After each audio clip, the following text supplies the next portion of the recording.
Hello दोस्तों, कभी सोचा है कि अगर दो पड़ोसियों के बीच एक ही पानी की टंकी हो तो झगड़ा कितना बड़ा हो सकता है।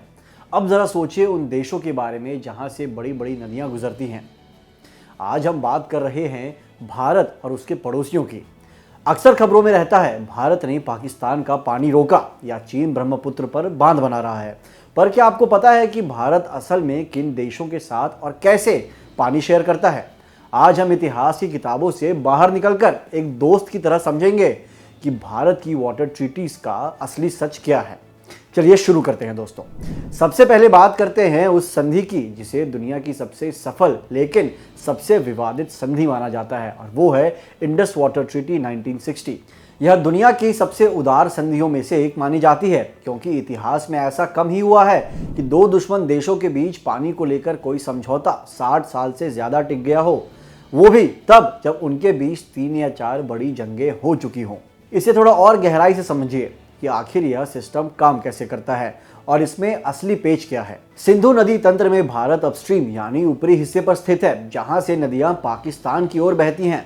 संधि के तहत रावी, ब्यास और सतलज पूर्वी नदियां हैं जिन पर भारत का पूर्ण अधिकार है।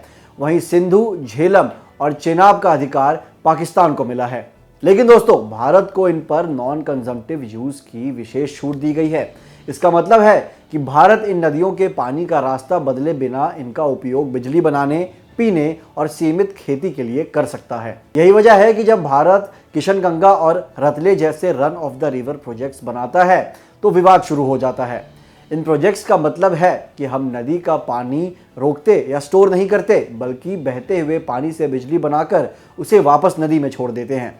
लेकिन दोस्तों, पाकिस्तान को यहाँ तकनीकी डर सताता है। उन्हें लगता है कि अगर भारत इन बांधों में गेट्स बना लेगा तो युद्ध के समय पानी छोड़कर बाढ़ लाई जा सकती है या गेट बंद कर सूखा डाला जा सकता है। दूसरी तरफ भारत का पक्ष बिल्कुल साफ है। अपनी ऊर्जा जरूरतों के लिए बिजली बनाना हमारा हक है और हमारे सभी प्रोजेक्ट्स संधि के नियमों और डिजाइन पैरामीटर्स के दायरे में ही हैं। अब सवाल आता है कि 3 युद्धों और इतने तनाव के बावजूद यह संधि आज तक टूटी क्यों नहीं? इसके पीछे हैं कुछ ठोस कारण। पहला है वर्ल्ड बैंक की भूमिका, जो इस संधि का सिर्फ गवाह नहीं बल्कि गारंटर भी है।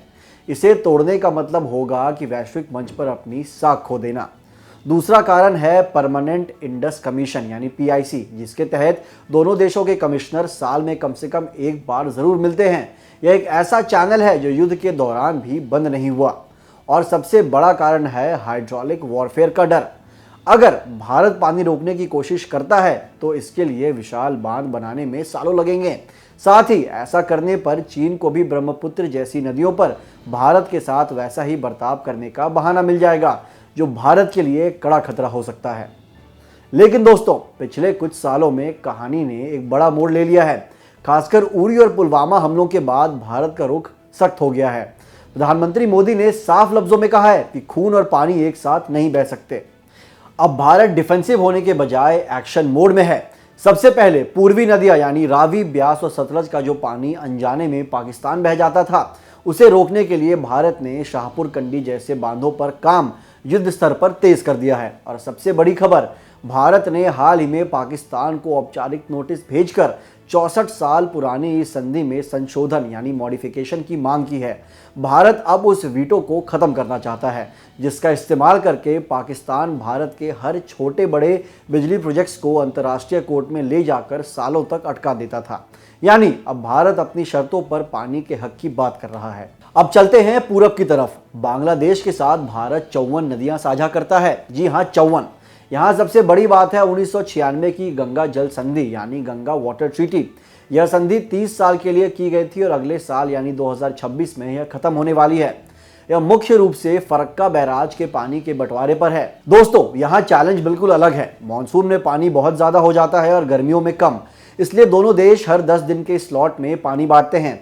हाल ही में हमने कुशियारा नदी के लिए भी एक समझौता किया है। तीस्ता नदी पर अभी भी बात अटकी हुई है क्योंकि पश्चिम बंगाल सरकार और केंद्र के बीच आम सहमति अभी तक नहीं बन पा रही है। दोस्तों, अब बात करते हैं हमारे पहाड़ी पड़ोसियों की। नेपाल और भूटान के साथ हमारा रिश्ता बंटवारे का नहीं बल्कि सहयोग यानी कोऑपरेशन का है। हमने कोसी 1954, गंडक 1959 और महाकाली 1996 संधियां की हैं। इनका मकसद पानी बांटना कम और बाढ़ रोकना व सिंचाई करना ज्यादा है। आपने सुना होगा कि बिहार में बाढ़ आती है तो अक्सर कोसी बैराज का जिक्र होता है। हम मिलकर पंचेश्वर जैसे बड़े प्रोजेक्ट्स भी बना रहे हैं। अब बात करते हैं भूटान की, तो यहाँ तो मामला बड़ा कूल है। भूटान के पास पानी और पहाड़ है, भारत के पास तकनीक और पैसा। हम वहाँ हाइड्रो पावर प्रोजेक्ट्स जैसे चुखा, ताला, मांगदेछू लगाते हैं। भूटान हमें बिजली बेचता है जिससे उसकी इकोनॉमी चलती है और हमें क्लीन एनर्जी मिलती है। यहाँ विन विन सिचुएशन है। अब आप पूछेंगे भाई चीन के साथ कोई संधि नहीं है? इसका जवाब है नहीं। चीन के साथ हमारी कोई फॉर्मल वाटर ट्रीटी नहीं है। हमारे पास सिर्फ एक डेटा शेयरिंग एग्रीमेंट है जिसमें चीन हमें ब्रह्मपुत्र के जलस्तर की जानकारी देता है ताकि बाढ़ से बचा जा सके।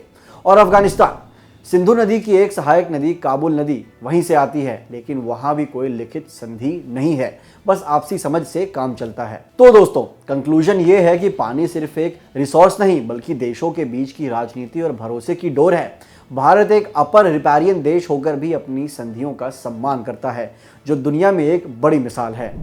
उम्मीद है कि नदियों की ये राजनीति अब आपको क्लियर हो गई होगी। अगर ये जानकारी आपको अच्छी लगी हो तो अपने उस दोस्त को ज़रूर शेयर करना जो हर बात पर पानी रोक दो कहता है। अगर आपको वीडियो पसंद आई हो तो इसे लाइक करें, कमेंट करें और इसे शेयर करें अपने दोस्तों के साथ। मिलते हैं अगली वीडियो में। धन्यवाद।